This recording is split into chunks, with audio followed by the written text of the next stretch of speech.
I can't believe I look like that. Hydrating skincare for anti-aging. The reason why hydrating skincare is fabulous for anti-aging is actually twofold. One, the natural levels of hydration in our skin of course decline over time. And two, the look of your fine lines and wrinkles are plumped up and lessened when you have hydrated skin. For me, I have to be honest, I never realized I had dehydrated skin. Because I have combination skin, I think I was under the impression that because I had oils on my skin, it meant that my skin wasn't dehydrated.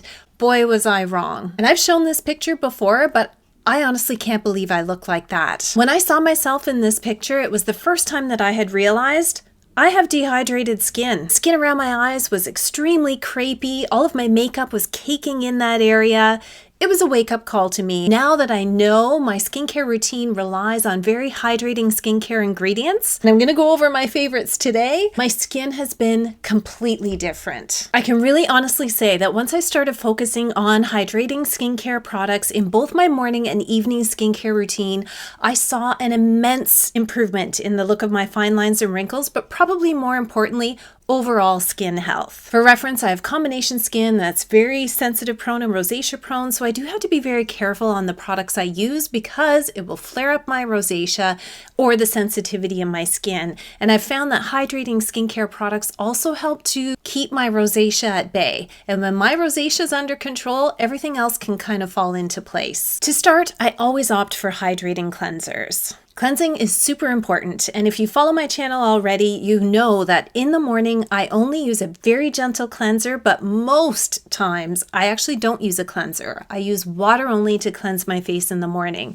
For my rosacea-prone skin, it's been a game changer in my skincare routine. However, in the evening I do a double cleanse. I prefer oil cleansing balms as the first cleanse in my double cleanse routine, and then I immediately follow that up with a hydrating cleanser. These are some of my favorites. Aveeno's Calm Restore Nourishing Oat Cleanser, Lagom Cellup Gel to Water Cleanser, and finally by Geek and Gorgeous, their Jelly Joker Cleanser. I'll list everything that I'm talking about today in the description below so you can check them out if you wish. Well, completely optional. I actually really do like using a toner for my skin. And when I say toner, I mean a hydrating toner. I apply it to damp skin immediately after cleansing, and sometimes I apply it 3 or 4 times in a row just to make sure that my skin is really drinking in all those hydrating ingredients. And some of my favorites in this category are, of course, the Isntree Green Tea Fresh Toner. I've talked about this one before on my channel. And this is Beauty of Joseon's Ginseng Essence Toner, which is also really good. And one of my other favorites, and I especially like doing that sort of 3 skin method with this one, is Pyunkang Yule's Essence Toner. I've talked about Pyunkang Yule on my channel before. It's basic skincare, but it works. And this one I find I turn to time and time again. When I get to the serum section of either my morning or evening skincare routine, I do like to include a hydrating serum in this step. Hyaluronic acid is an obvious serum to use in this portion of my skincare routine. And some of my favorites are Vichy's Mineral 89. It's a cult favorite for a reason. Isntree's Hyaluronic Acid Water Essence, and Regimen Labs Wave Serum. And another one that I feel doesn't get a lot of recognition is The Ordinary's Marine Hyaluronics. I really love this serum too, and I've used it steadily in my skincare routines over the past couple of years, and I get really good results from this, and of course the price of this one is right on point. I also love The Ordinary's Amino Acids. I forgot to grab that one, but you've seen me talk about that one on this channel before as well. When it comes to moisturizing, I mean, that's the obvious step to apply more hydration to the skin, and because I have combination skin, I've always been drawn to gel moisturizers,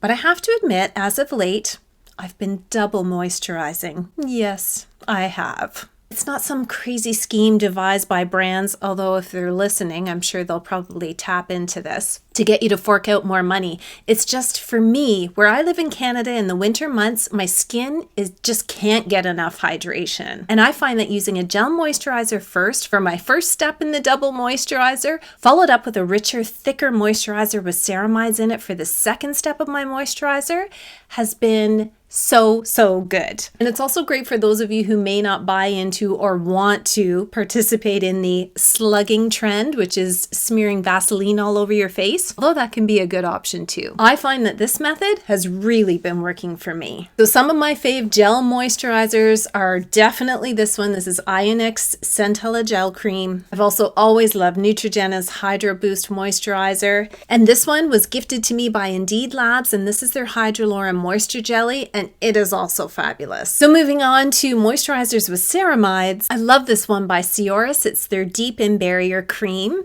Always been a fan, and I still stand by this CeraVe's Baby Moisturizing Lotion, mostly because it contains niacinamide in the formulation, whereas the original CeraVe doesn't. And of course, this one by Skinfix, this is their Barrier Cream. Now, in my evening skincare routine, I'd stop at that. Now, of course, in my morning skincare routine, I'm applying a sunscreen every day, which is another chance for hydrating ingredients to get into my skin because many sunscreens are formulated with hydrating ingredients as well. I'm going to mention two of my favorites here because they're very luxurious in their application and leave the skin with a nice dewy finish. And it's Canmake's Mermaid Skin Gel and La Roche-Posay's Anthelios Ultra Fluid. I'm sure many of you are thinking, isn't that overkill? But honestly, it is what has really transformed my skin. Like I said, focusing on hydration has helped to eliminate a lot of the other problems: anti-aging, rosacea flare-ups, sensitivity, overall skin health. So for me, it's just really worked. I hope you can take some of the product recommendations I've given here, apply it to your own situation, and see if maybe one or some of these steps would fit well in your skincare routine. Comment below your thoughts and opinions, and of course, have a fabulous day.